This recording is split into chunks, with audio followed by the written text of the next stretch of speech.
संभाजीनगरच्या वाळूज येथील sunshine enterprises कंपनीला भीषण आग, 6 कामगारांचा होरपळून मृत्यू. आगीवर नियंत्रण मिळवण्यात यश, मात्र आगीचं कारण अस्पष्ट.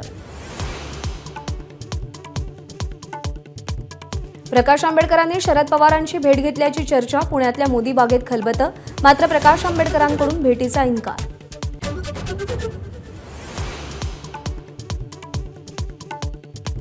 नववर्षाच्या पूर्वसंध्येला समुद्रकिनारी मुंबई पोलिसांच्या सुमारे 16 बोटी तैनात. प्रमुख रस्त्यांवर नाकाबंदी, तर मद्यप्रेमींवर करडी नजर.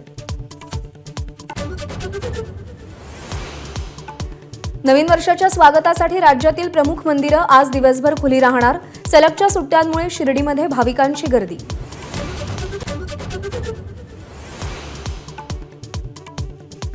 प्रलंबित मागण्यांसाठी 1 जानेवारीपासून राज्यातील रेशन दुकानदार बेमुदत संपावर. बंदमध्ये अखिल महाराष्ट्र स्वस्त धान्य दुकानदार आणि किरकोळ केरोसिन परवानाधारक महासंघाचाही सहभाग. नव्या वर्षात ग्राहकांना वीज दर वाढीचा शॉक बसण्याची शक्यता. विद्युत नियामक आयोगाकडून 385 कोटींच्या वसुलीला परवानगी. ग्राहकांना प्रति युनिट 10 ते 70 पैसे दरवाढीचा भुर्दंड. आज मध्य आणि हार्बर मार्गावर मेगा ब्लॉक. माटुंगा ते मुलुंड आणि पनवेल ते वाशी दरम्यान ब्लॉक. हार्बर मार्गावरील काही लोकल्सही रद्द.